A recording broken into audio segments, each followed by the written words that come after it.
ओम शांति। ओम शांति। आज बाबा का 6 दिसंबर 2025 का मुरली है। बाबा ने कहा, मीठे बच्चे, हाँ जी, मीठा बाबा। इहो शरीर रूपी खिलौना आत्मा रूपी चैतन चाबी से चलता है।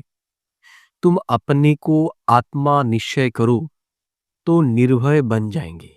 हम्म। क्या कहा बाबा ने? बाबा ने कहा कि ये शरीर जो है, ये क्या है? ये एक खिलौना है और हम आत्मा जो है वो एक खिलौना का चाबी है। हम्म।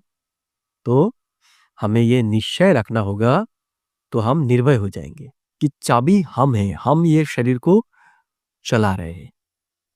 प्रश्न पूछा बाबा ने आज, आत्मा शरीर के साथ खेल खेलते नीचे आई है, इसलिए उसको कौन सा नाम देंगे?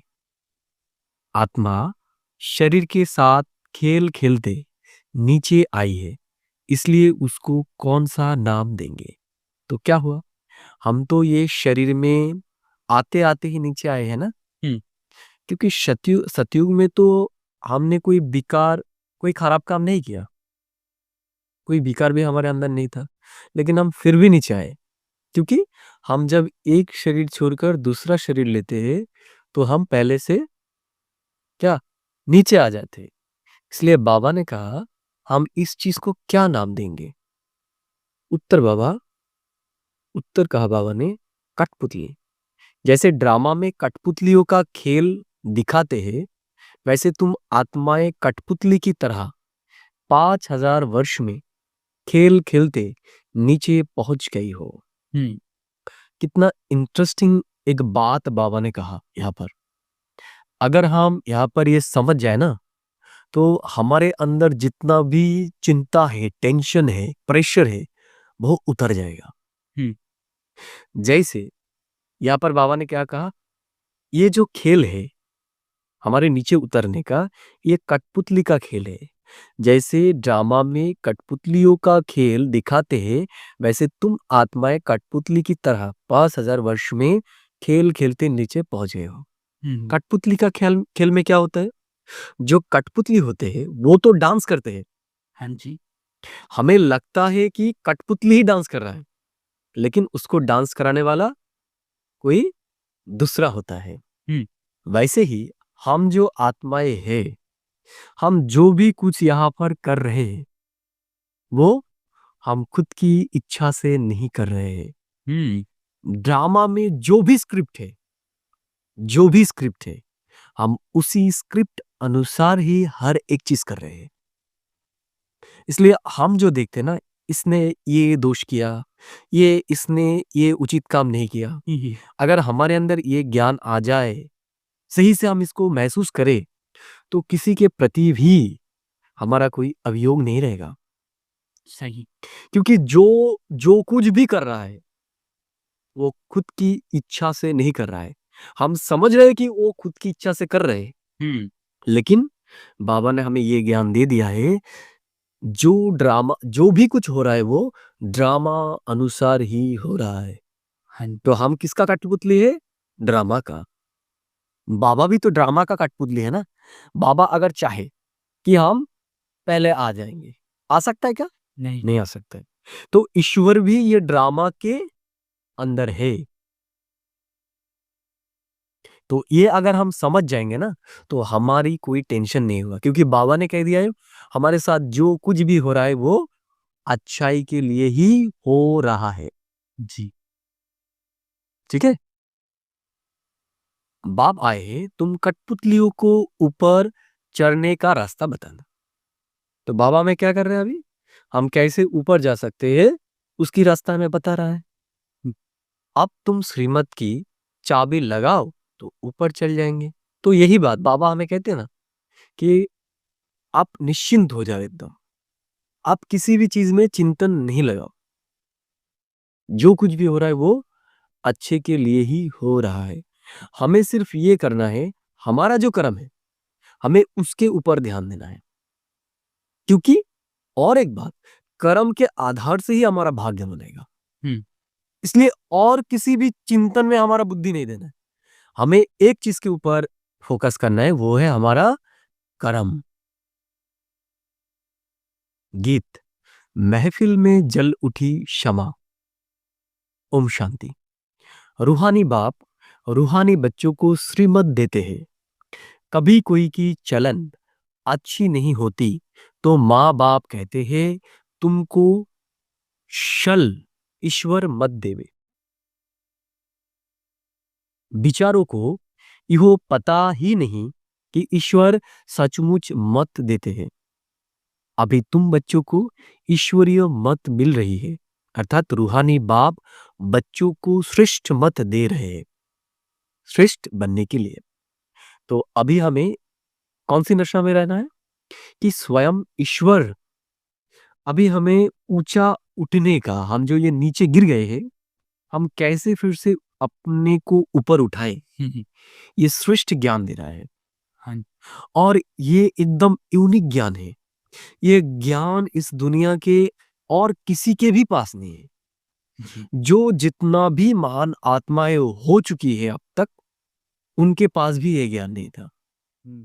तो हमें ये नशा रखना है। जैसे किसी के पास अगर कोई यूनिक चीज आ जाते हैं तो वो कितना नशे में रहते। हाँ जी जैसे एक उदाहरण हम ले सकते हैं, जैसे कोई लेटेस्ट मोबाइल आया एप्पल का, तो जिसके पास होता है वो कितने नशे में रहते हैं, बहुत ज्यादा बहुत ज्यादा।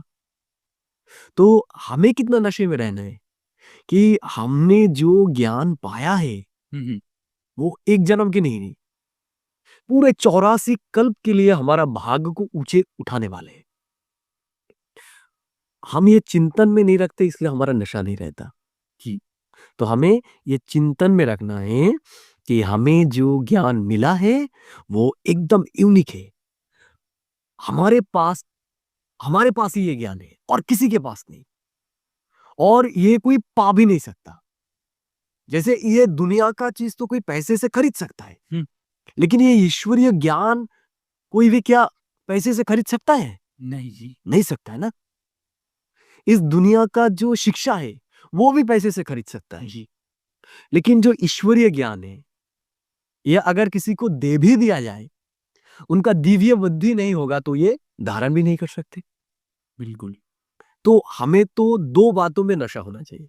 अपने बुद्धि का, कि बाहुरे मेरा बुद्धि कितना श्रेष्ठ बुद्धि है, कि भगवान के श्रेष्ठ ज्ञान को हमने समझ लिया, इस यूनिक ज्ञान को हमने समझ लिया। हाँ जी तो ये दोनों बातों को अगर हम याद रखेंगे तो हमारा क्या स्थिति का पारा ऊपर ही रहेगा, नीचे नहीं आएगा। तो जरूर मनुष्य से देवता बनाने की मत देते हैं। तो भगवान हमें क्या दे रहे हैं मत? अभी मनुष्य से देवता बनने की मत दे रहे हैं। उनकी महिमा भी गाई है, एक ओंकार कर्ता पुरुष निर्भय, तुम सब निर्भय हो जाते हो। अपने को आत्मा समझते हो ना, आत्मा को कोई भय नहीं रहता है। बाप कहते हैं निर्भय बनो। तो क्या कहा बाबा? कि हम आत्मा तो निर्भय है, हम्म, हम तो विनाश नहीं होते ना, सिर्फ हमारा शरीर विनाश होता है। हम जैसा था वैसे ही रह जाते। हमारा जो स्वभाव संस्कार है वही हम दूसरे जन्म में ले जाते। हम्म, जैसे हम वस्त्र बदलने से तो हम नहीं बदल जाते ना, ठीक वस्त्र बदलने से और भी नया सुंदर वस्त्र हमें मिलता है। जी ऐसे ही हमारा स्थिति अगर श्रेष्ठ होगा तो हम शरीर छोड़ेंगे तो और भी अच्छा शरीर हमें मिलेगा। हमारी ध्यान तो पूरा हमारे स्थिति के ऊपर होना चाहिए, क्योंकि स्थिति अगर ठीक नहीं होगा तो शरीर भी अच्छा नहीं मिलेगा। तो हम तो इससे बहुत ज़्यादा खुश होना चाहिए कि हमें नया शरीर मिल रहा है। जरूर नया शरीर मिल रहा है, और हमारे पास हमारे जो संबंध संपर्क की है, जो बुजुर्ग हो गए हैं, शरीर उनका खराब है, दर्द रहता है, तो हमें भी अंदर से जब वो शरीर छोड़ते हैं तो हमें धन्यवाद देना चाहिए ईश्वर को, और उनके प्रति भी शुभ भावना रखना चाहिए कि वो यहाँ से जाके सुंदर शरीर लेगा। जी भय फिर काहे का? तो भय किसका? हम तो फिर से आएंगे ना। हाँ तुमको कोई भय नहीं, तो ये भय किसको नहीं रहेगा? जिनको ये भान है कि मैं विनाश नहीं हो रहा हूं, मेरा शरीर विनाश हो रहा है। तुम अपने घर बैठे भी बाप की श्रीमत लेते रहते हो। आप श्रीमत किसकी, कौन देते हैं? यह बातें गीता में तो है ही नहीं। अभी तुम बच्चे समझते हो। तो अभी हम समझ रहे हैं कि गीता ज्ञान असलियत में कौन दिया है। दुनिया वाले तो समझते श्री कृष्ण ने दिया, लेकिन श्री कृष्ण ने तो नहीं दिया ना। तो हम ही भाग्यशाली आत्मा हैं जो सचमुच पहचान सके कि सचमुच भगवान कौन है। इसलिए तो कहा जाता है कि कोटि में कोई में कोई मुझे पहचानता है। तो श्री कृष्ण को तो सब जानते हैं कि ये गीता का भगवान है, तो सब जान गया। तो कैसे ये हुआ? तो आप देखिए ना, हम जो जानते हैं, हम लोगों को बोलते भी हैं, फिर भी वो क्या समझते हैं ये? नहीं। तो वो कोटि में भी कोई में भी कोई कौन हुआ? हम ही हुए ना। तो ये सब बातों को हमें अब याद करना है कि हम कितना श्रेष्ठ आत्मा है। यही तो स्वमान है ना, ये अभिमान नहीं, ये स्वमान है। हम इसकी स्थिति में रहेंगे तो दूसरों के पास हम सम्मान, सुख, शांति ये नहीं मांगेंगे। बाप कहते हैं तुम पतित बन गए हो, अब पावन बनने के लिए माँ में कामयाब करो। यह पुरुषोत्तम बनने का मेला संगम युग पर ही होता है। बहुत आकर श्रीमत लेते हैं। इसको कहा जाता है ईश्वर के साथ बच्चों का मेला। तो अभी क्या हो रहा है? हम बच्चों के साथ भगवान का मेला हो रहा है अभी। यही तो वो गंगा सागर का मेला है ना, जो हर साल होते। इसलिए क्या कहा जाता है? सब तीर्थ बार बार, लेकिन गंगा सागर एक बार। क्योंकि सब आत्मा, जितने भी श्रेष्ठ आत्मा है, उनके साथ तो हम जन्म बाय जन्म उनसे मिलेंगे। जो श्री कृष्ण की आत्मा है, उनके साथ भी हम बार बार मिलेंगे। लेकिन भगवान के साथ हमारा एक बार ही मेला होता है, जो भक्ति मार्ग में भी इतना श्रेष्ठ इसको माना गया है। इसलिए कहा जाता है सब तीर्थ बार बार, लेकिन गंगा सागर एक बार, जहां पर गंगा का सागर से मिलन होता है। तो अभी ज्ञान सागर परमात्मा से हम ज्ञान गंगाओं का क्या हो रहा है? अभी मिलन हो रहा है। तो अभी वो सबसे महत्वपूर्ण समय है। तो हमें इस नशे में तो रहना होगा ना। बहुत आकर बच्चे, आत्माएं भी निराकार है, हम आत्मा है, ये पक्की पक्की आदत डालनी है। जैसे खिलौने को चाबी दी जाती है तो डांस करने लग पड़ते हैं, तो आत्मा भी इस शरीर रूपी खिलौने की चाबी है। आत्मा इनमें ना हो तो कुछ भी कर ना सके। तुम तो चैतन खिलौने, खिलौने को चाबी नहीं दी जाए तो काम का नहीं रहेगा, खरा हो जाएगा। आत्मा भी चैतन चाबी है, और इहो अविनाशी अमर चाबी है। बाप समझाते हैं, मैं देखता ही हूं आत्मा को, आत्मा सुनती है। इहो पक्की आदत डालनी है। तो हमें क्या पक्की आदत डालनी है? कि हम आत्माएं ही बाप की बातें सुन रही है। इस चाबी बिगर शरीर चल ना सके। इनको ही चाबी अविनाशी मिली हुई है। 5000 वर्ष इसकी चाबी चलती है। चैतन चाबी होने कारण चक्र फिरता ही रहता है। यो है चैतन खिलौने। बाप भी चैतन आत्मा है। तो क्या कहा बाबा? हम आत्माएं जैसे चेतन हैं, तो परमात्मा भी चेतन है। परमात्मा कोई जड़ चित नहीं है। जैसे भक्ति मार्ग कहा गया ना, वो नाम रूप से न्यारा है, तो वो नाम और रूप से न्यारा नहीं है। उसका नाम और रूप क्या है? दिव्य है। इस दुनिया वाले जैसा उसका नाम और रूप नहीं है। दुनिया वालों का तो देह का रूप होता है, देह का नाम होता है, लेकिन परमात्मा का रूप भी दिव्य है और नाम भी गुणों के आधार से होता है। तो परमात्मा का जो गुणों का आधार से नाम होता है, हम जानते हैं उसका नाम है शिव। तो उसका वो गुण क्या है? देखो, शिव शब्द का अर्थ है कल्याणकारी, इसलिए उनको कहा जाता है सदाशिव। इस दुनिया वाले तो कभी कभी हमारा कल्याण करता है और कभी कभी अकल्याण भी करते हैं, लेकिन परमात्मा परमात्मा कभी भी हमारा अकल्याण नहीं करते। हम जितने भी उनको गाली दे, जितने भी उनको उनको उल्टा सुल्टा बोले, वो हमें कभी भी हमारा क्षति नहीं चाहते, इसलिए उनको कहा जाता है शिव। लेकिन इसके बाद भी गुणों के आधार से उनका और भी नाम है। जैसे जैसे उनका नाम राम भी है, क्योंकि वो हमारे दिल को आराम देता है। उनका नाम कृष्ण भी है, क्योंकि वो हम आत्माओं को आकर्षित करती है। तो गुणों के आधार से इसलिए कहा जाता है ना कि जैसे महाभारत में कहा है, जब भगवान विश्व रूप दर्शन कराता है तब क्या कहते हैं कि मैं पुरुषोत्तम राम की जैसा हूं। पुरुषोत्तम में राम की जैसा हूं, नाग में बासुकी नाग जैसा हूं। तो यह तुलना है, इसलिए वो तो शरीरधारी राम है, लेकिन और एक राम है। रामायण में जो राम की बात कही हुई है वो त्रेतायुगी राम नहीं है, तो वो है परमात्मा, अभी जो हमें उद्धार कर रहा है इस रावण राज्य से। हमें जो वो उद्धार कर रहा है ना, तो ये रावण राज्य है।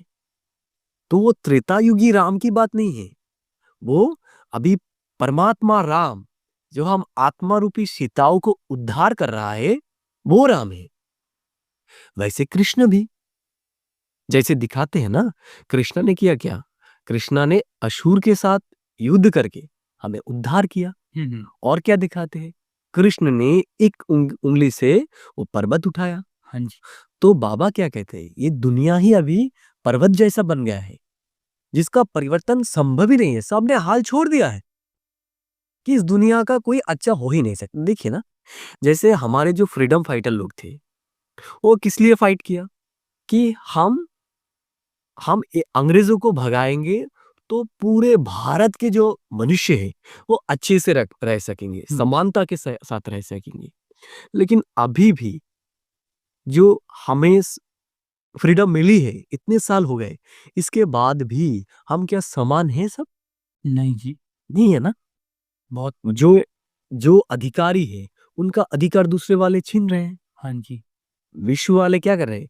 शांति के लिए प्रयास कर रहे हैं, लेकिन शांति आया नहीं आया ना। तो दुनिया वाले तो फेल हो गए, लेकिन अभी भगवान आए हैं इस पहाड़ रूपी और परिवर्तनशील दुनिया को परिवर्तन करने के लिए। तो वो तो सब कुछ कर रहा है, लेकिन सिर्फ हम इस ब्राह्मण आत्माओं को क्या करना है? उनके साथ हमारा साथ देना है थोड़ा थोड़ा। तो वो जो हमने देखा कृष्ण को, वो सतयुगी वाला कृष्ण नहीं है, वो इस समय का परमात्मा जो आए हैं, जो हम आत्माओं को आकर्षित कर रहे हैं उनको ज्ञान, उनके ज्ञान के द्वारा, और ये विराट विश्व को जो परिवर्तन कर रहा है, उस कृष्ण की बात है। वाह।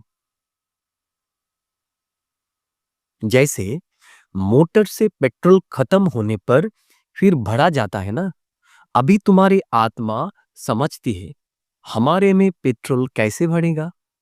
बैटरी खाली होती है, फिर उनमें पावर भरी जाती है ना। बैटरी खाली होती है तो लाइट खत्म हो जाती है। अब तुम्हारी आत्मा रूपी बैटरी बढ़ती है। तो बाबा ने क्या कहा, हमारी बैटरी भी हमने पूरा किया था संगम युग में। जैसे हम रात को क्या करते हैं, हमारे फोन जो है, फोन को चार्ज करते हैं और सारा दिन यूज करते हैं ना। और सारा दिन यूज करते करते जब रात होता है तब क्या होता है, उसका बैटरी रेड बैटरी हो जाती है। वैसे ही हम आत्मा ने सतयुग से शुरू किया, तो अभी क्या हो गए, संगम युग तक आते आते रेड बैटरी हो गए। तो बाबा अभी क्या कर रहा है, हमें हमारी आत्मा रूपी बैटरी को अभी वो चार्ज कर रहे हैं। इसलिए अगर अभी हम गफलत करेंगे, कभी चार्ज में डालेंगे कभी खोल लेंगे, तो क्या होगा, समय तो चला जाएगा लेकिन हमारे अंदर चार्ज नहीं होगा जी। इसलिए चार्ज में हमें डाल के रखना है। इसलिए ये जो नशा हो रहा है ना मुरली सुनते हुए, इस नशे को हमें बरकरार रखना है, तो सहज ही जल्दी जल्दी हम चार्ज हो जाएंगे। लेकिन नहीं तो संगम युग का समय निकल जाएगा लेकिन हम चार्ज नहीं होंगे। तो उन लोगों का क्या होगा जो लोग चार्ज नहीं हो तो पाएगा? वो उच्च पद नहीं पा सकेगा। जी। वो आएगा सतयुग में, या फिर लेक में आएगा, या फिर तो छोटे पद में हो, उनको संतुष्ट रहना पड़ेगा। हुँ।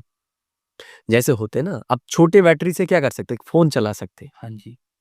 लेकिन अगर आपके पास एक बड़ा इन्वर्टर हो, हुँ। तो आप क्या कर सकते हैं, एक शादी बाड़ी है, शादी का घर है, तो उनको सप्लाई दे सकते हो। लेकिन आपके पास अगर एक बड़ा पावर हाउस है, या फिर कोई ऐसा जगह है जहाँ पर आप इलेक्ट्रिसिटी तैयार कर रहे हो, हुँ। तो आपके पास तो कोई, आप असंख्य संख्या में सप्लाई दे सकते हो ना। तो अभी तो हमें वो सप्लाई वाले बनना है, जो तैयार कर सकते हैं। तो तैयार कर सकने वाले बनेंगे तो राजा बनेंगे, और छोटे बैटरी बनेंगे तो क्या होंगे, प्रजा होंगे। क्योंकि वो उस प्रजा को मेंटेन करने के लिए तो उसमें वो शक्ति चाहिए ना। हुँ।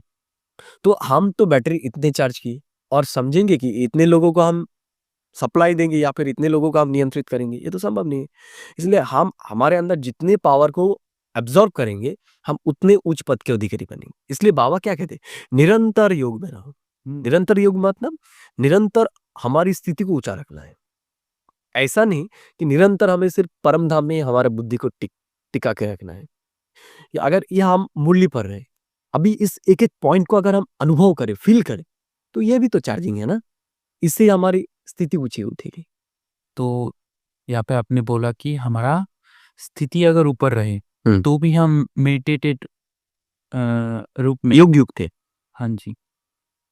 तो इसके लिए हम लोगों को अलग से बैठने की ज़रूरत भी नहीं है। अलग से बैठने की भी जब जरूरत है। हमारा स्थिति ऊपर जाएगा तो वही हमारा योगयुक्त रूप है। एकदम, बाबा तो हमें बैठने वाले योगी नहीं बनाया ना। बाबा हमें क्या कहते हैं, चलते फिरते मुझे याद करो। तो चलते फिरते हमारी स्थिति को ऊपर रखना है। जब भी हमारी स्थिति नीचे आ रहा है, जब भी हमें दुख हो रहा है, तो समझना है कि डिस्चार्ज हो हम गया। डिस्चार्ज हो गए, हम वियोगी हो गए, हम योगी नहीं है। अगर याद करते हुए भी हमारे अंदर टेंशन है, दुश्चिंता है, तो याद रखना है हमें चार्ज नहीं हो रहा है। हम प्लग तो देके रखे, लेकिन वो स्विच ऑन नहीं किया। जी। स्विच ऑन होगा, जैसे दिखाते हैं ना, जब आप देखेंगे कि जब चार्ज देंगे तो क्या हो जाता है, ग्रीन सिग्नल दिखाते हैं। मोबाइल में ग्रीन ग्रीन होता है ना, ग्रीन ग्रीन सर्कल होता है, तो चार्ज हो रहा है। और जब खोल देंगे तो क्या हो जाएगा, रेड हो जाएगा फिर से। तो ऐसे ही हम जब हमारे अंदर दुख आ गए, टेंशन आ गया, तो समझना है कि हम वियोगी है, जोगयुग नहीं है। और जब बहुत खुशी में है, हमारी स्थिति ऊंची है, अगर किसी ने उल्टा सुल्टा बोल दिया, फिर भी हमें कोई भी, हमारी स्थिति एकदम काम शांत है, तो हम योगयुग थे। जैसे ड्रामा में कठपुतली नचती है ना, तुम आत्माएं भी ऐसे कठपुतली या मिसल हो। ऊपर से उतरते 5,000 वर्ष में एकदम नीचे आ जाते हो, फिर बाप आकर ऊपर चढ़ाते हैं। वो तो एक खिलौना है। बाप अर्थ समझाते हैं, चढ़ती कला और उतरती कला का। 5,000 वर्ष की बात है। तुम समझते हो, श्रीमत से हमको चाबी मिल रही है। तो चाबी क्या है, चाबी है श्रीमत। जैसे होता था ना, पहले क्या होता था, पहले जो क्लॉक होते थे, घड़ियां होती थी, उसको क्या करना पड़ता था, चाबी देना पड़ता था, दम देना पड़ता था। तो दम देने के बाद उसको छोड़ दिया जाता था। तो क्या होता था, जितने दिन तक वो, जितने समय तक वो दम रहता, तो उतने समय तक वो घड़ी चलता। दम खत्म हो गया तो खत्म। तो बाबा ने संगम युग में हमें चाबी देके छोड़ दिया, इतना दिन दम चले। अभी तो पूरा कल्प से खत्म होने वाला है, तो बाबा फिर से हमें श्रीमत के चाबी दे रहे हैं। तो इस चाबी देने से क्या होगा, फिर से हमारे अंदर वो शक्ति आ जाएगा। तो हम पूरा 84 जन्म इसके आधार से ही चलेंगे। वाह! बाप समझ बाप समझ तो सबको एक जैसी ही देते हैं। कहा भी बैठे, बाप को याद करना है। भल सामने ब्राह्मणी ना हो, तो भी तुम याद में बैठ सकते हो। मालूम है, बाप की याद में ही हमारे विक्रम विनाश होंगे, तो उस याद में बैठ जाना है। कोई को बिठाने की दरकार नहीं है। खाते पीते स्नान आदि करते बाप को याद करो। थोड़ा टाइम दूसरा कोई सामने बैठ जाते हैं, ऐसे नहीं कि वो मदद करते हैं, तुमको नहीं। तो बाबा ने क्या कहा कि अगर हमें कोई सामने बैठकर योग करा रहा है तो बाबा क्या कहते हैं, वो हमें मदद नहीं कर सकते, हम ही हमारे खुद का मदद कर सकते हैं। ये हमारे ऊपर है कि हमारी स्थिति कैसा होगा। इसलिए किसी के ऊपर हमारा स्थिति डिपेंडेंट ना हो कि अगर कोई हमें बिठाएगा, क्लास में बिठाएगा, संगीत बजाएगा तो ही हमारा योग लगेगा। हम अकेले हैं तो योग नहीं लगा सकते। हमें खुद खुद को ऊपर उठाना है। हमें श्रीमत तो सबको देते रहते हैं, इतना जरूर है जिसकी बुद्धि ठंडी है उसकी तेज है।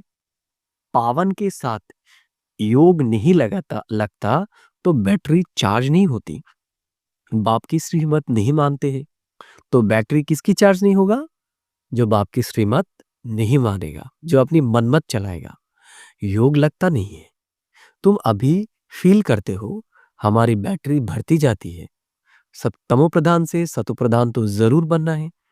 इस समय तुमको परम धाम की श्रीमत मिल रही है, यह दुनिया बिल्कुल नहीं समझती। तो बाबा ने क्या कहा? बाबा जो हमें श्रीमत दे रहा है ये दुनिया वाले कोई समझ नहीं सकते, यो भी ड्रामा बना हुआ है। तुमको पुरुषोत्तम बनने के लिए बाप संगम पर ही आते हैं। तो बाबा ने क्या कहा? दूसरे समझ नहीं रहे इसलिए हमें निराश नहीं होना है, क्योंकि ये भी ड्रामा है जिनका फिर यादगार भक्ति मार्ग में मनाते हैं। दशहरा भी मनाते हैं ना।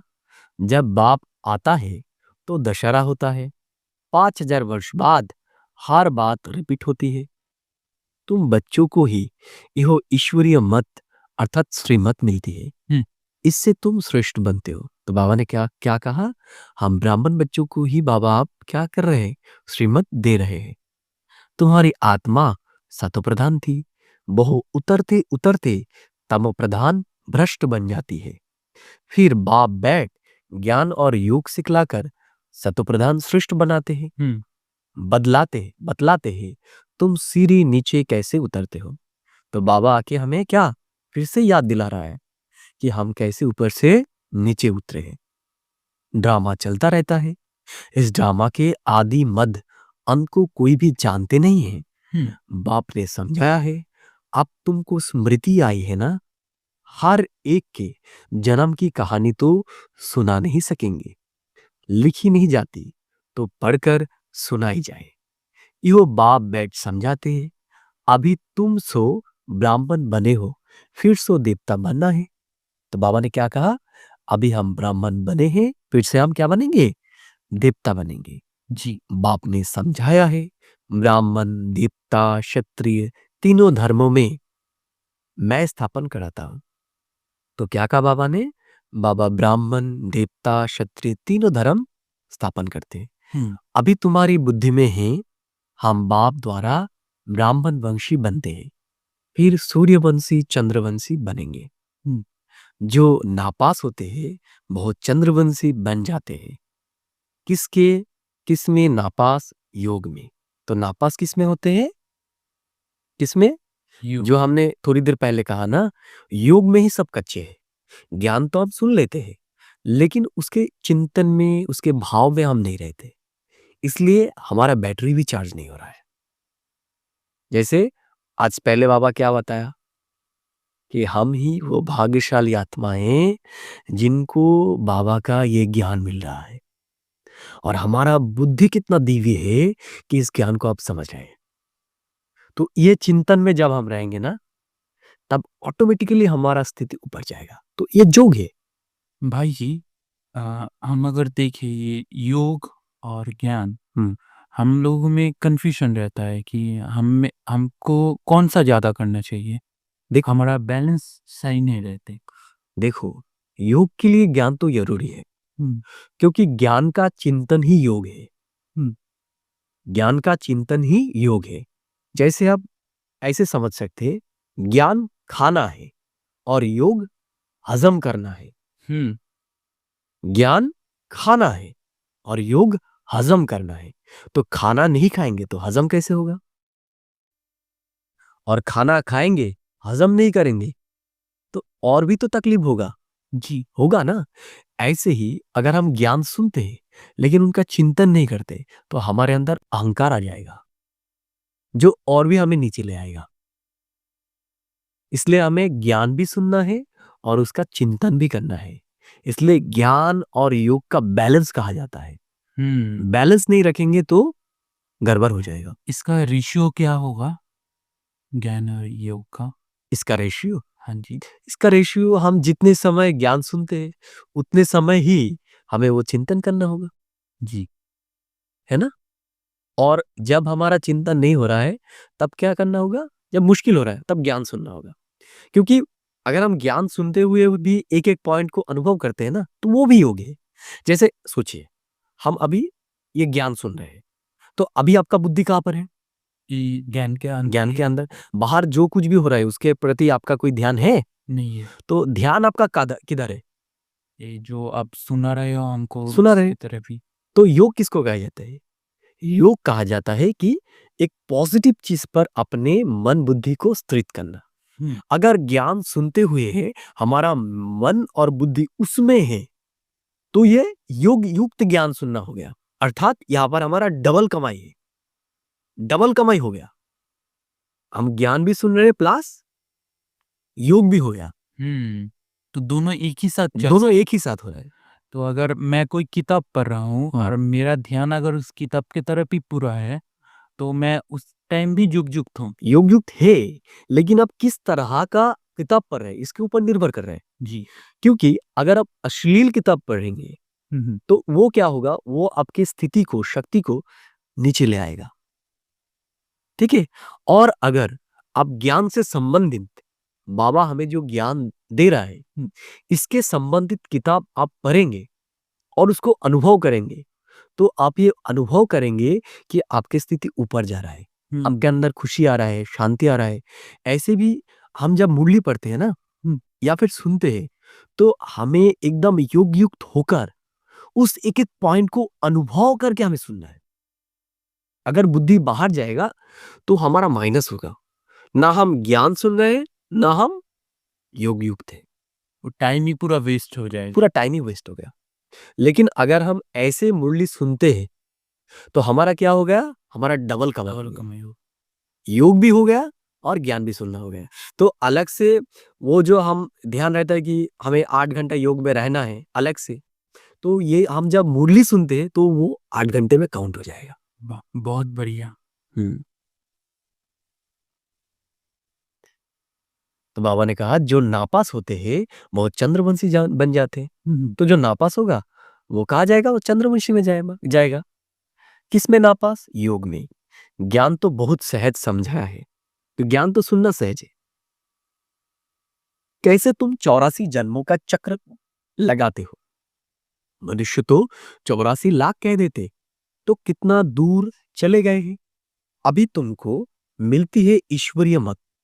ईश्वर तो आते ही है एक बार, तो उनकी मत भी एक बार ही मिलेगी। एक देवी देवता धर्म था, जरूर उनको ईश्वरीय मत मिली थी। उसके आगे तो हुआ संगम युग। बाप आकर दुनिया को बतलाते हैं। तुम आप बदल रहे हो। इस समय तुमको बाप बतलाते हैं, तुम कहेंगे कलप कलप हम बदलते आए हैं, बदलते ही रहेंगे। इहो चैतन बैटरी है ना, वो है जर। तो बाबा आज किस चीज से हमारा उदाहरण दे रहा है? बार बार बैटरी से। तो आत्मा क्या है? चेतन बैटरी। बच्चों को मालूम हुआ है 5000 वर्ष बाद बाप आए हैं, श्रेष्ठ से श्रेष्ठ मत भी देते हैं। उस ऊंचते ऊंच भगवान की ऊंच मत मिलती है, जिससे तुम उच्च पद पाते हो। तुम्हारे पास जब कोई आते हैं तो बोलो तुम ईश्वर की संतान हो ना। ईश्वर शिव बाबा है, शिव जयंती भी मनाते हैं। वो है भी सदगति दाता, उनको अपना शरीर तो है नहीं, तो किसके द्वारा मत देते हैं? तुम भी आत्मा हो, इस शरीर द्वारा बातचीत करते हो ना। शरीर बिगर आत्मा कुछ कर ना सके। निराकार बाप भी आए कैसे? गायन भी है, रथ पर आते हैं।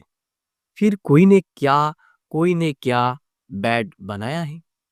त्रिमूर्ति भी सूक्ष्म वतन में बैठ दिखाया है।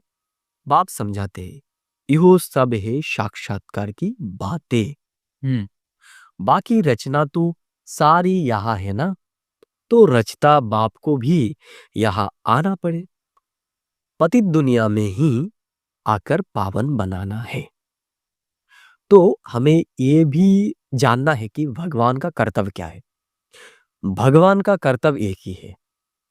जैसे पावर हाउस का काम क्या है, पावर सप्लाई करना, ऐसे भगवान है पावर हाउस, और हम कौन है, हम सब बैटरी है। तो जब हम हमारे जैसे अगर फुल बैटरी होगा तो पावर हाउस का कोई काम नहीं है, उसमें जितना भी वो चार्ज देने की प्रयास करे चार्ज होगा नहीं, होगा ना। तो चार्ज कब होगा, जब खाली होगा। जी तो ईश्वर का प्रयोजन कब है, जब पूरा आत्मा रूपी बैटरी खाली हो गया। हम्म तो अभी वो टाइम है जब हम आत्मा पूरा खाली हो गए। तो ईश्वर जो पावर हाउस है वो अभी आए हैं, हमें भी क्या करना है, अपने जैसा पावर हाउस बनाने। तो अपने बाबा ने अभी बोला कि बाबा आते हैं हम पतितों को पावन बनाने। हम लोगों का माइंड में ये चलता है कि हम तो अभी पूरा तरीके से ज्ञान में नहीं चलते, हम तो अभी निरामित नहीं स्टार्ट किए, तो हम कैसे जा सकते हैं? ये सोच क्या सही है या गलत है? देखिए, ये तो हमें धीरे धीरे शुरू करना है, हमें अपसेट नहीं होना है। अगर हमारे से कुछ भी पूरा श्रीमत हम पालन नहीं कर सकते, हमें अपसेट नहीं होना है। हमें क्या करना है, हम जितने तक कर सकते हैं उतने तक हमें करना है, और इच्छा रखना है कि हम कंप्लीट बाबा की श्रीमत को पालन करेंगे। और एक जगह अंडरलाइन करता हूँ, वो लोग क्या करते हैं, जो क्लास ही जाना छोड़ देता है। ये सोच क्या सही है? नहीं नहीं, एकदम सही नहीं है, क्योंकि बाबा आई है पतितों को पावन बनाने। तो हम पतित है पावन नहीं बन पा रहे, इसका कारण है हमारे में शक्ति कम है, हम्म और शक्ति कम होने का कारण है हम ज्ञान को महसूस नहीं कर पा रहे, वो आनंद की अनुभूति नहीं कर पा रहे, क्योंकि हम उसको चिंतन नहीं कर रहे। अगर हमारे में शक्ति आ जाएगा ना, तो कोई भी चीजों को छोड़ना और ज्ञान को धारण करना मुश्किल नहीं होगा। और अगर हम जब योग युक्त बन जाएगा ना, तो हमारे जो आसपास के जो हमें आ, बाधा ही देते हैं, जी वो भी हमें बाधाएं नहीं देंगे। हम्म अभी बाधाएं दे रहा है, किस लिए दे रहा है, हमारे में शक्ति कम है। जी जैसे होते हैं ना, अगर हमारे में इम्यूनिटी शक्ति कम है तो क्या होगा, अगर थोड़ी से भी वायरस हमारे शरीर में चला गया तो क्या होगा, वो हमें दिखाई देगा, शरीर में बहुत कुछ डिस्टर्ब होने शुरू हो जाएंगे। जी और हमारा इम्यूनिटी पावर अगर बहुत मजबूत होगा तो वो क्या कुछ कर सकता है। ऐसे ही अगर हमारा स्थिति बहुत हायर लेवल पे रहेगा, हायर एनर्जी में रहेगा, तो वो भी जो हमारे एनर्जी के वातावरण में आ जाएंगे ना, वो ऑटोमेटिकली परिवर्तित हो जाएगा। बहुत बच्चियां तड़पती रहती है सर्विस के लिए, हम्म बाबा हमको छुड़ाओ तो हम सर्विस में लग जाए, जी जिससे बहुतों का कल्याण हो। सारी दुनिया जो जिस्मानी सेवा करती है उससे तो सीढ़ी नीचे ही उतरते आते हो। अभी इस रूहानी सेवा में चढ़ती कला होती है, हर एक समझ सकते हैं, यह फलाने इससे जास्ती सर्विस करते हैं। सर्विसेबल अच्छी बच्चियां है तो सेंटर भी संभाल सकती है। क्लास में नंबरवार बैठते हैं, यहाँ तो नंबरवार नहीं बैठते हैं, फर्क हो जाएंगे। समझ तो सकते हैं ना, सर्विस नहीं करते तो जरूर पद भी कम हो जाएगा। तो सर्विस नहीं करेंगे तो क्या हो जाएगा, पद भी कम हो जाएगा हमारा।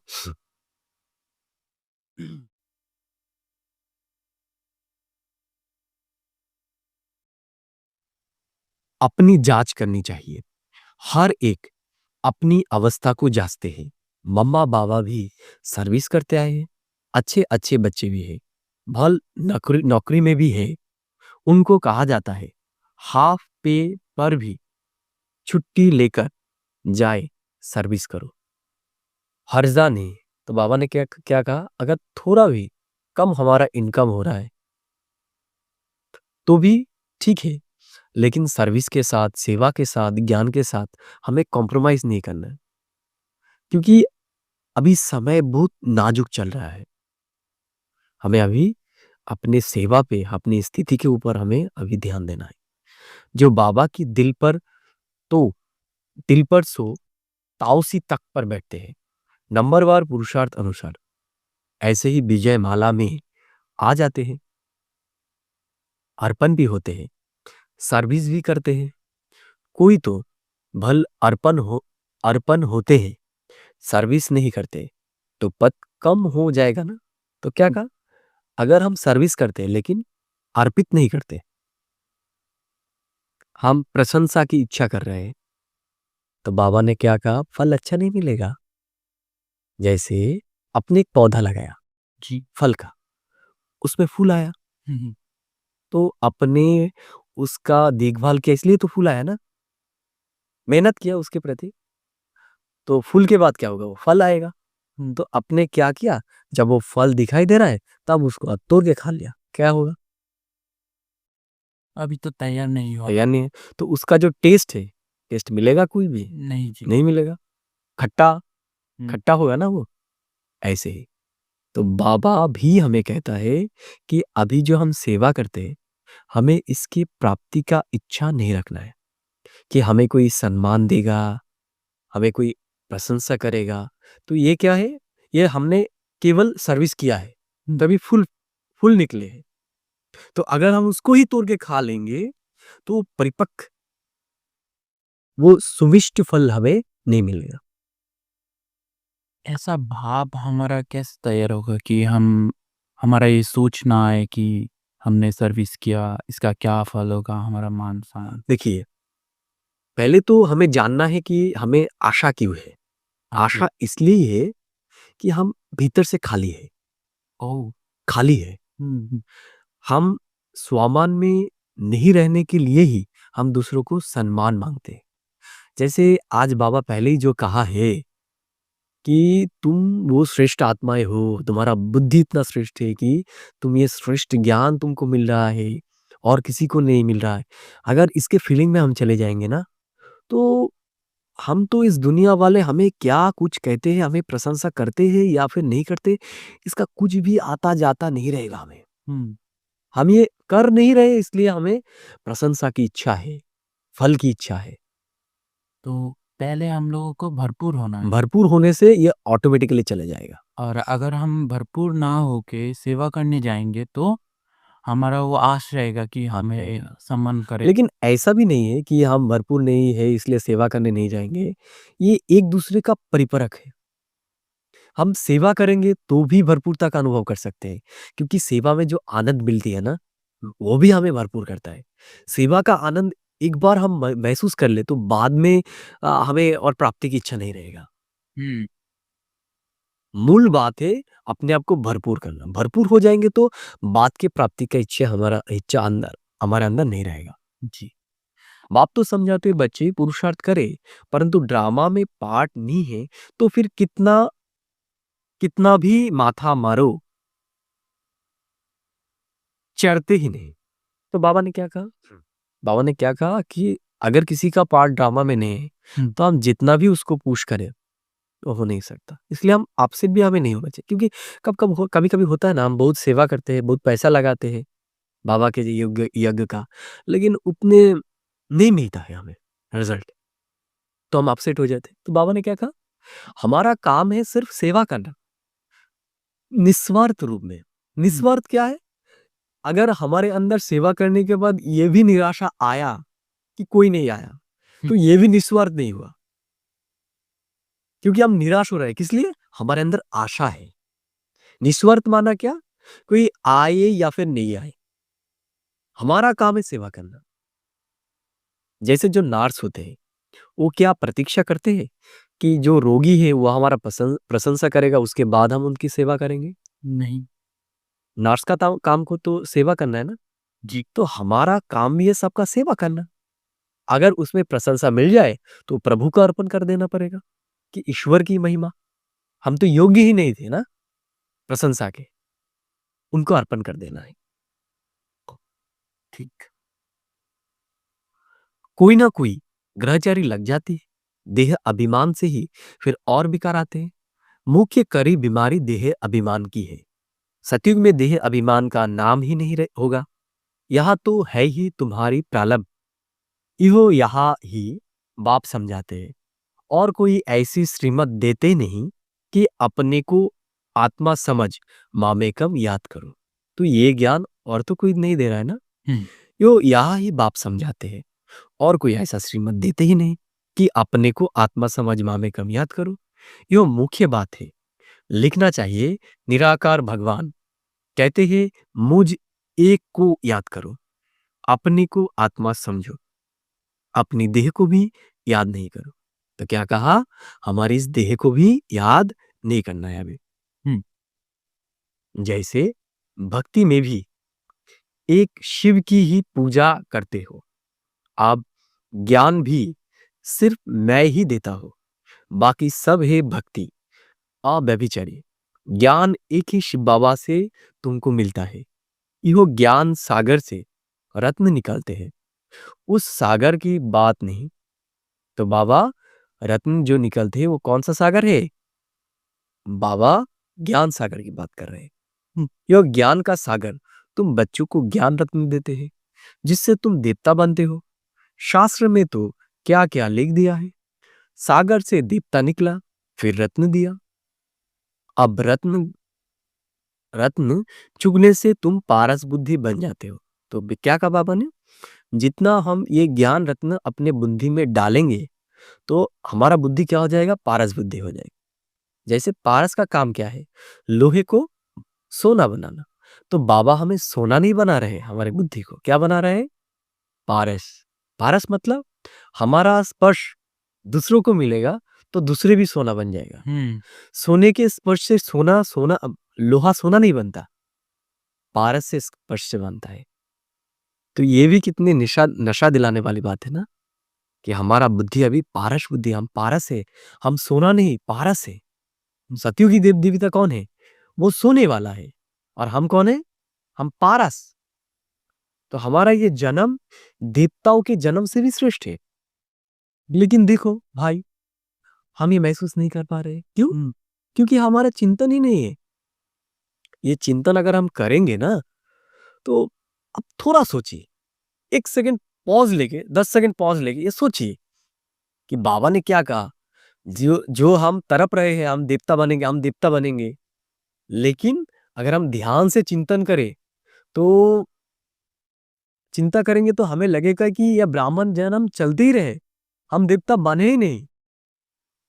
हम अब जो कर रहे हैं यही करते रहे, क्योंकि हम सोने से भी श्रेष्ठ, हम पारस है, कि हम दूसरों को देवता बनाने की योग्यता हमारे अंदर है।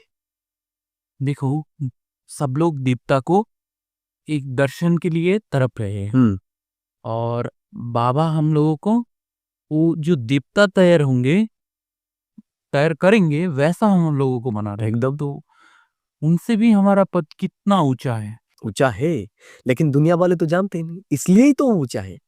क्योंकि जो जितना जितना ऊंचा होता है वो उतना गुप्त रहता है। जैसे सब भगवान भगवान करते हैं, लेकिन भगवान को पहचानता ही नहीं जी, है ना, उनका काम क्या है कोई जानता ही नहीं ना, है ना।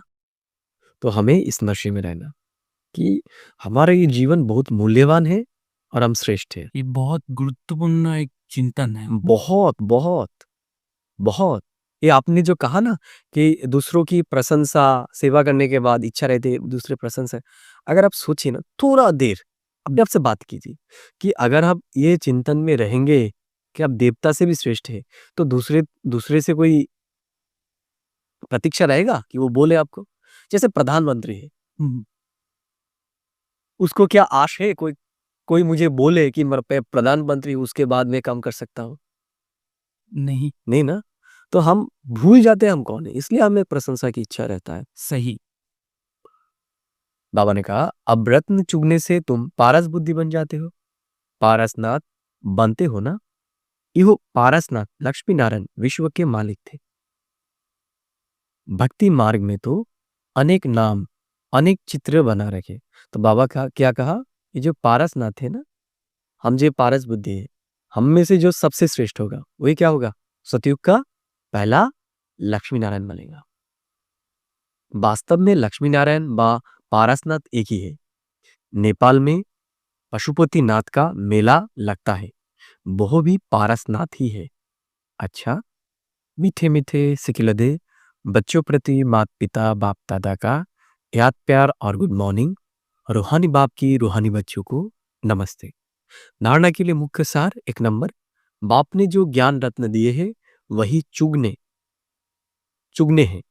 तो बाबा ने क्या कहा, बाबा जो हमें ज्ञान रत्न भी दे रहे हैं उसको ही हमारे बुद्धि में रखना है, बाकी और कुछ नहीं रखना है। पत्थर नहीं, पत्थर मतलब इस दुनिया के जो भी मनुष्य उनके बातें। देह अभिमान की कड़ी बीमारी से स्वयं को बचाना है। अभी देह अभिमान से अपने आप को मुक्त करना है। 2 नंबर, अपनी बैटरी को फुल चार्ज करने के लिए पावर हाउस बाप से योग लगाना है। तो अभी क्या करना है, हमारे बुद्धि को बाप से लगाना है। आत्मो अभिमानी रहने का पुरुषार्थ करना है, निर्भय रहना है। तो अभी हमें क्या करना होगा, आत्मो अभिमानी रहने का पुरुषार्थ करना होगा। वरदान, दातापन की भावना द्वारा इच्छा मात्रम अविद्या की स्थिति का अनुभव करने वाले तृप्त आत्मा भव। क्या कहा बाबा, हमें सदा ही दातापन की भावना में रहना होगा, तो ही हम क्या बन सकेंगे, तृप्त आत्मा बन सकेंगे। हमें लेने की भावना नहीं रखना है, देने की भावना रखना है। सदा एक लक्ष्य हो कि हमें दाता का बच्चा बन सर्व आत्माओं को देना है। दातापन की भावना रखने से संपन्न आत्मा हो जाएंगे। तो दाता के भावना रखने से हम क्या बन जाएंगे, संपन्न आत्मा बन जाएंगे। और जो संपन्न होंगे वो सदा क्या, तृप्त होंगे। तो पहले हमने जो चर्चा किया ना, वो अभी बाबा लास्ट में वो उत्तर दे रहा है। क्या कहा बाबा ने, जो संपन्न आत्मा होगा वो तृप्त होगा। और जो तृप्त होगा ना, जैसे अगर आपका पेट भरा हुआ है तो आपको लगेगा कि हम थोड़ा मिठाई खा ले, नहीं। उसको देख के तो आपको इच्छा भी नहीं होगा ना। इच्छा हो रहा है, इसका कारण क्या है, आपका पेट भरा नहीं है।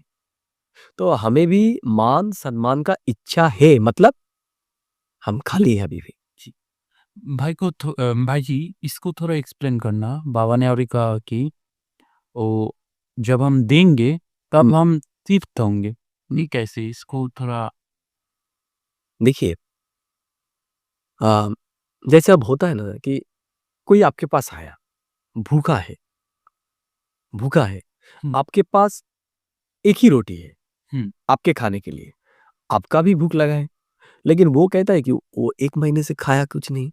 आपने उनको देखा कि उनका शरीर भी एकदम दुबला पतला हो गया है, तो आपने उस रोटी को उनको दे दिया, ले दिया, तो आपका भूख है, आपको कष्ट लगेगा ना। लेकिन वो खाया, खा के आपको क्या कहा, आपको धन्यवाद कहा, या फिर धन्यवाद भी नहीं कहा। आप जब दे देंगे, देखेंगे वो खा के तृप्त हो गया, तो आपको कैसा लगेगा, बहुत अच्छा फील होगा। आपको खाने से जितना अच्छा लगता उससे कम लगेगा या फिर ज्यादा लगेगा। ज़्यादा। और हम अगर खाना खाते तो उसी वक्त हमारा भूख मिट जाता, लेकिन हम जब भी वो पल को याद करेंगे तब तब मेरे को खुशी होगा। एकदम एकदम। अब 2 दिन के बाद दूसरों को बताएंगे तब भी खुश होंगे। तो बाबा ऐसे ही बोल रहे हैं कि एकदम हम एकदम देने से ही खुश होंगे। एकदम, देने से ही हम खुश होंगे, ये परमानेंट हो गया। परमानेंट हो। हम जब तक उसको माना जब तक हम इस शरीर में रहेंगे। देखिए, आपने जो बताया ना एक बात, कि हम जब अगर हम खा लेते वो रोटी, उसको नहीं देंगे, तो हम तब तक के लिए तृप्त होते। लेकिन अगर उसको हमने दे दिया, जैसे अभी तृप्त हुआ, फिर 1 हफ्ते बाद अगर दोस्तों के साथ है तो कहा कि मैंने ये किया, तो क्या होगा, जब भी आप उसको रिकॉल करेंगे तो तब तब आपको वो तृप्ति होगा। अगर 10 साल के बाद भी आपने ये याद किया, दूसरों को बोलना नहीं है, आप सिर्फ ये याद करेंगे कि मैंने खाना नहीं खा के उनको दिया, वो बहुत तृप्त हुआ। और एक बात कि हम जब वो खाना नहीं खाएंगे तो मेरा शारीरिक वो शरीर में तो उसका प्रभाव तो पड़ेगा। नहीं, नहीं पड़ेगा। नहीं पड़ेगा। खुशी ऐसी चीज है ना, जब हमारे अंदर खुशी होता है तो खुशी में हमारे शरीर भी तंदुरुस्त हो जाते हैं। और भी ओह! इसलिए देखिए, मैं तो पूरा भूखा नहीं, ऐसा तो नहीं कि मैं बहुत दिन से भूखा हूँ, जी, उनसे कम भूख। उनसे कम हो। और एक एक बार हम नहीं खाएंगे तो कुछ भी जाएगा आएगा तो नहीं ना, जी, हम दूसरी बार खा लेंगे। अभी नहीं खाया, 2-3 घंटा बाद खा लेंगे, घर जाके खा लेंगे, जी, लेकिन वो तो खाना खाया नहीं ना। जी, तो इससे हमारा शरीर का भी कुछ नहीं क्षति होगा। जी, जी, समझा अभी। ठीक है? तो इसलिए बाबा ने आज वो कहा ना कि सेवा करना है। हमें थोड़ा भी पैसा कम मिल रहा है, लेकिन सेवा के लिए हमें टाइम निकलना है। मैं देने वाला दाता का बच्चा हूँ, देना ही लेना हूँ। तो ये देखिए ना, मैंने तो उनको दिया, जो भिखारी हो, हम एक बार ही दिया, लेकिन दे दिया तो मिलने वाला तो कुछ नहीं है। लेकिन जब भी मैं उनको दिया तो हमें खुशी हुई ना। जी, तो ये देना ही क्या, लेना है।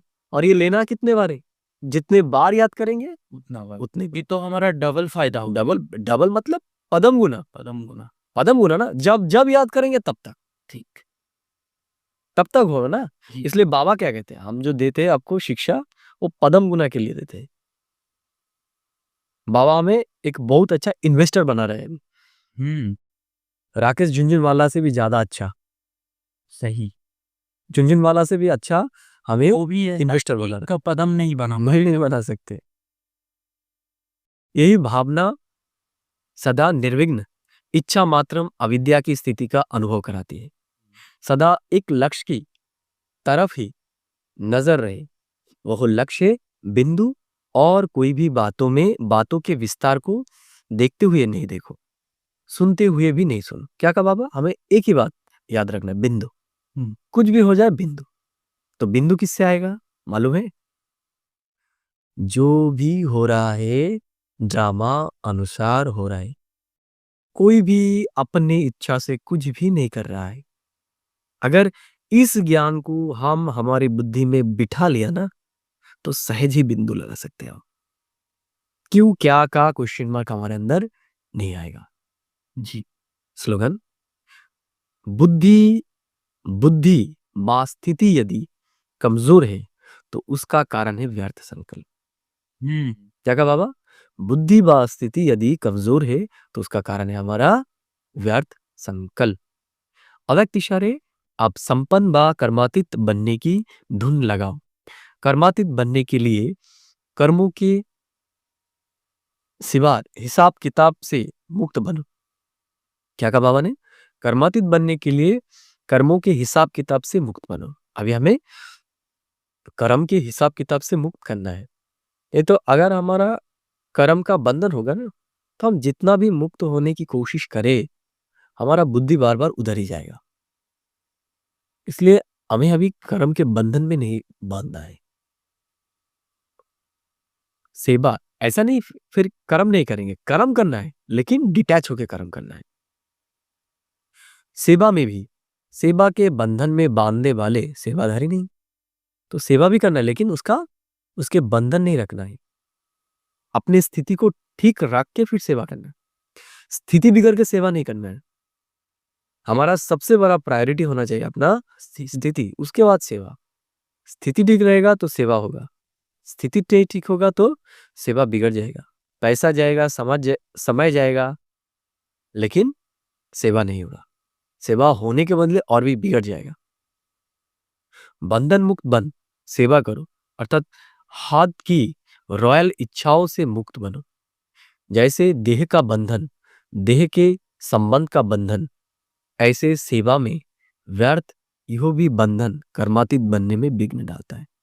तो सेवा में भी अगर व्यर्थ आ गया तो वो भी क्या हो जाएगा, विघ्न डालेगा। कर्मातीत बनना अर्थात इस रॉयल हिसाब किताब से भी मुक्त है। तो कर्मातीत बनना माना इस जो रॉयल हिसाब किताब है, इससे भी मुक्त होना। ठीक है, ओम शांति। हम बाबा हमें जो सुनाया है, हम उसको थोड़ी देर के लिए फिर से याद करेंगे और युक्त युक्त होंगे। हम उसको अनुभव करेंगे। जैसे आज सुना ना कि ज्ञान सुनने से नहीं होगा, उसको हमें विचार करके महसूस करना होगा। हाँ तो हम जी। विचार करेंगे आज बाबा हमें क्या सुनाया। जी। ओम शांति। अपने ओरिजिनल स्वरूप में स्थित हो जाइए। मन बुद्धि को भ्रुकुटी के बीच में स्थित कीजिए। परमात्मा पिता आज हमें क्या सुनाया? बाबा ने सुनाया कि हम एक कठपुतली के जैसे हैं। हमारा यह शरीर एक कठपुतला है और हम आत्मा इसका चाबी है। बाबा ने हमें ये भी ज्ञान दिया है कि जो कुछ भी कर रहा है वो पहले से ही फिक्स्ड है। इसलिए जो कुछ भी कर रहा है उसमें उनका भी दोष नहीं है। वो भी इस ड्रामा के चक्र में बांधा हुआ है। जो हो रहा है वो होना ही था और हमारे चाहने या फिर ना चाहने से इसका कोई आता जाता नहीं। जो होना है वो होगा ही। बाबा ने आज और भी बहुत सुंदर सुंदर बातें सुनाई कि हम ही वो श्रेष्ठ आत्माएं हैं जिनको भगवान का श्रेष्ठ ज्ञान मिला है। इस ज्ञान के आधार से हम आत्मा रूपी बैटरी जो डिस्चार्ज हो गए थे वो अभी चार्ज हो रहे हैं पूरे 84 जन्म के लिए। अभी अगर हम चार्ज नहीं होंगे तो हम सतयुग के पहले समय में नहीं आ सकेंगे। अगर हमें महाराजा बनना है, महारानी बनना है, तो हमें युग युक्त होकर अपने आत्मा रूपी बैटरी को फुल चार्ज करना है। बाबा ने आज हमें ये भी याद दिलाई कि हम ब्राह्मण आत्मा कितना श्रेष्ठ है। हम ब्राह्मण आत्मा बाप अभी हमारी बुद्धि को सोना नहीं पारस बुद्धि बना रहा है। सोना लोहे के छूने से सोना नहीं बनता, लेकिन पारस एक ऐसा पत्थर है जो लोहे को छूने से ही वह सोना बन जाता है। वैसे ही हम ब्राह्मण आत्मा वह गुप्त पारस पत्थर है जो लोहे को छूने से अर्थात दूसरे कमजोर आत्मा को अगर हमारे बुद्धि में रहा हुआ ज्ञान दे तो वो भी हमारे जैसे सोना नहीं पारस बन सकते हैं। तो हमें ये नशा में आज सारा दिन रहना हो कि हम आत्मा देवताओं से भी श्रेष्ठ पारस बुद्धि वाले हैं और बाबा को दिल से बहुत बहुत धन्यवाद हमें इतना मूल्यवान श्रेष्ठ जन्म देने के लिए। ओम शांति।